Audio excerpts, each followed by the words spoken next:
ভারতের যে ওয়াকফ বিল পাশ করা হয়েছে, বিভিন্ন উত্তেজনার মুখে এই আইনটা এখন স্থগিত করা হয়েছে। তারপরেও সুপ্রিম কোর্টের নিষেধাজ্ঞা ভেঙে এখনো পর্যন্ত বিভিন্ন মসজিদ, বিভিন্ন মাদ্রাসা ভাঙা হচ্ছে। আমরা তাদের এই হত্যাযজ্ঞ এবং ভাঙচুর আমরা দেখেছি।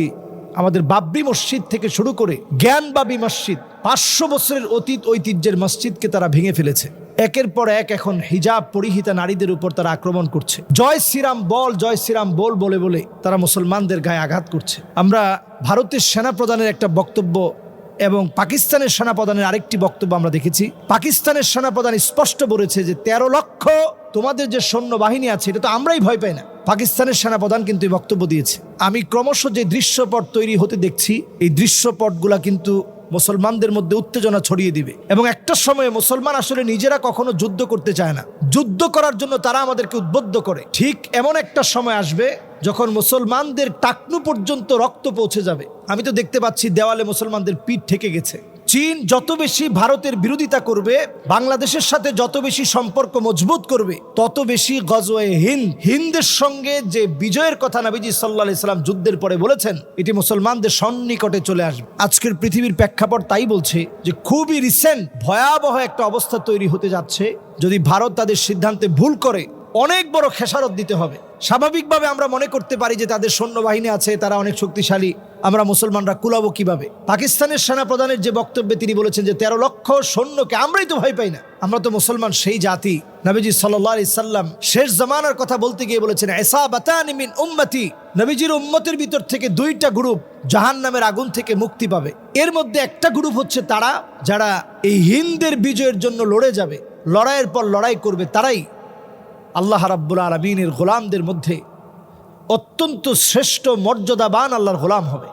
আরও এক শ্রেণীর মানুষ হচ্ছে যারা ঈসা আলাইহিস সালাতু ওয়াস সালামের সঙ্গী হবে, তারা আল্লাহ রাব্বুল আলামিনের অত্যন্ত প্রিয় হবে, জাহান্নামের আগুন থেকে আল্লাহ তাআলা মুক্তি দান করবেন। সুবহানাল্লাহ বিহামদিহি।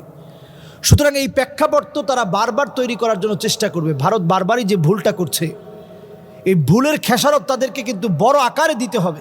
একটা বিষয় তারা প্রায় সময় মনে করে যে আমরা তো সংখ্যায় কম, তারা মনে হয় যে কোনোভাবে আমাদের উপরে প্রভাব বিস্তার করবে।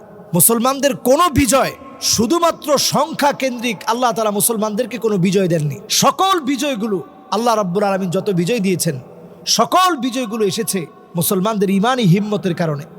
আমরা দেখেছি আমাদের বোন যারা এখনো হিজাব করছে, ভারতে হিজাব টেনে খুলে ফেলা হচ্ছে, অটোর মধ্যে বসা আছে, পিটিয়ে হেঁচড়িয়ে নামানো হচ্ছে, চিৎকার করে দৌড়ে চলে যাচ্ছে। এই দৃশ্য যখন ভারতে শুরু হয়েছে, আপনি দেখেন ঠিক একইভাবে ফিলিস্তিনের মাজলুম মুসলমানদের সাথে সাথেই ভারতে মুসলমানদের উপরে চরম নির্যাতন চালানো হচ্ছে। তারা যেখানে রাম মন্দির করেছে কোটি কোটি টাকা খরচ করে, সেই রাম মন্দিরের মধ্যে ফাটল ধরেছে।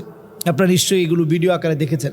তারা এখন সারা বিশ্বে এই বিতর্ক যেন ছড়িয়ে না পড়ে, এজন্য সুপ্রিম কোর্ট থেকে তারা মাত্র এটাকে স্থগিত করেছেন আইনটাকে।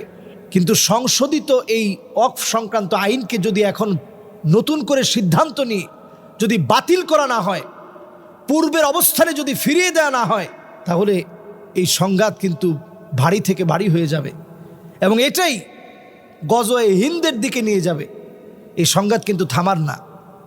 এই সংঘাত যদি তারা নিজ হাতে লাগায়, তাদের পতনটাও খুব স্বল্প সময়ের ভিতরে ইনশাআল্লাহ সুনিশ্চিত হবে। আপনারা দেখে রাখবেন, কারণ মুসলিম তো সেই সে জাতি, তাদেরকে আল্লাহ তাআলা ইমানি হিম্মতের কারণে বিজয় দান করেন। ইমানি হিম্মতের কারণে মুসলমানরা বিজয় অর্জন করে। ইনশাআল্লাহ আল্লাহ তাআলা ঠিকই আমাদেরকে বিজয় দান করবেন। আমরা যারা বাংলাদেশে বসবাস করি, আমরাও যদি তাদের এই কাঙ্ক্ষিত লক্ষ্যে মুসলমানদের সঙ্গে যদি আমরা না থাকি, মুসলমানের কাঙ্ক্ষিত লক্ষ্যে কিভাবে পৌঁছাবে? এই সময়ে অন্তত আমাদের ভাইদের ব্যাপারে মার্চ ফর গাজা যেভাবে করা হয়েছে, ঠিক একইভাবে মার্চ ফর বেনাপোল করা উচিত। আরেকটা মুসলমানকে যদি আঘাত করা হয়, তার ব্যাপারে প্রতিবাদের কণ্ঠস্বর যেভাবে মার্চ ফর গাজা আমরা করেছি, প্যালেস্টাইন সলিডারিটি মুভমেন্টের ব্যানারের মধ্যে আমরা যেভাবে মার্চ ফর গাজা করেছি, আমরা মার্চ ফর বেনাপোল করা উচিত। আর একটা জায়গায় যদি মাদ্রাসা মসজিদে আঘাত হয়, এর প্রতিবাদে কথা বলা, আওয়াজ তোলা, এটা মুসলমানের দায়িত্ব। কাজেই ইনশাআল্লাহ সকল জায়গা থেকে আওয়াজ উঠবে। আমরা যেভাবে ফিলিস্তিনের মাজলুমদের পক্ষে কথা বলেছি, ভারতের মাজলুমের পক্ষে আমরা দাঁড়াতে হবে, মুসলমানদের পক্ষে দাঁড়াতে হবে।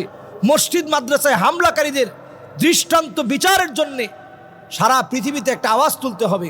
ভারতের অসংখ্য লোক আমাদের মিডল ইস্টে তারা কাজকর্ম করে খায়। যে দেশ নিজেরা স্বয়ং সম্পূর্ণ না, সে দেশের মানুষ আমাদের মুসলমানদেরকে আঘাত করছে। এই বিষয়ে জোরালো প্রতিবাদ এখন থেকে শুরু হওয়া উচিত। আল্লাহ আমাদেরকে বোঝার তৌফিক দান করুক। এক ভাই জানতে চেয়েছেন যে পেশাব করার পর 2 থেকে 5 মিনিট পরেও ফোঁটায় ফোঁটায় পেশাব বের হয়, সেক্ষেত্রে নাপাক অবস্থায় কি নামাজ পড়া যাবে? আমরা ইস্তিনজা করার পরে, ইস্তিনজা আমরা 2 ভাবে করব, পানিও ব্যবহার করব, টিস্যুও ব্যবহার করব। এটা হচ্ছে ইস্তিনজার সবচেয়ে উত্তম পদ্ধতি। কোরআনুল কারীম আল্লাহ রাব্বুল আলামিন আয়াত নাজিল করেছেন, ফীহি রিজালুন ইউহিব্বুনা আন ইয়াতাতাহহারু। এমন কিছু মানুষ আছে যারা পবিত্রতাকে খুব বেশি ভালোবাসে। এরা কেমন? পবিত্রতাকে তারা এতটাই বেশি ভালোবাসে। তো সাহাবায়ে কেরাম বললেন যে আমরা সবাই তো পবিত্রতাকে ভালোবাসি, তো কাদের কথা বিশেষভাবে আল্লাহ তাআলা আয়াতের মধ্যে নাজিল করলেন? তো জানিয়ে দেওয়া হলো, যারা মসজিদে কুবার আশেপাশে আছে, মসজিদে কুবার পাশে বসবাসকারী ব্যক্তিরা, তারা পবিত্রতাকে বিশেষভাবে ভালোবাসে। বিশেষ ভালোবাসার অর্থ হলো, সেই জামানায় পানির খুব সংকট ছিল, সেই জামানাতে তারা পানিও ব্যবহার করতেন, টিস্যুও ব্যবহার করতেন। যার সমস্যাটা বেশি আছে তিনি একটু টিস্যুটা ভালো করে ব্যবহার করবেন, একটু সময় নিয়ে ব্যবহার করবেন। পানি ব্যবহার করলেন, টিস্যু ব্যবহার করলেন, ইনশাআল্লাহ সমস্যা থাকবে না। তারপরেও যদি মনে হয় যে সমস্যা হয়ে গেছে এবং কাপড়ের মধ্যে পেশাবটা লেগে গেছে, এরকম যদি মনে হয়, তাহলে একটু পানি ছিটা দিয়ে আবার একটু অজু বানায় নেবেন। অজু বানায় নামাজ পড়তেছেন, ওই অবস্থায় যদি আপনার কাছে মনে হয় কিছু বের হয়ে গেছে অসুস্থতার কারণে, তাহলে আপনার নামাজ ছেড়ে দেওয়া লাগবে না। আল্লাহ তাআলা ইসলামকে সহজ করেছেন। ইয়াসসিরু ওয়ালা তুআসসিরু বাশশিরু ওয়ালা তুনাফফিরু। আল্লাহ তাআলা দিনকে সহজ করে দিয়েছেন, কঠিন করেন নাই।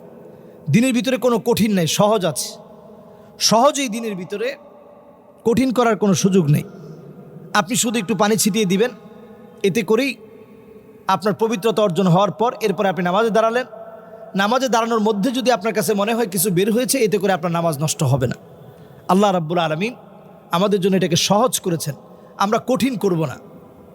হ্যাঁ, নামাজ শেষ হয়ে গেছে, এরপরে আপনার কাছে সন্দেহ ঢুকছে যে হ্যাঁ কিছু তো বের হয়েছে, আগামী ওয়াক্তের নামাজ, যে নামাজ সামনে আসতেছে, এই নামাজ পড়ার আগে আপনি আবার একটু নিজেকে পয় পরিষ্কার করে এরপরে আপনি ওযু করে আপনি নামাজের জন্য দাঁড়ান। এইভাবে করে আমরা ইনশাআল্লাহ সালাত আদায় করার চেষ্টা করব। এতে করে নামাজের কোনো ক্ষতি হবে না ইনশাআল্লাহ।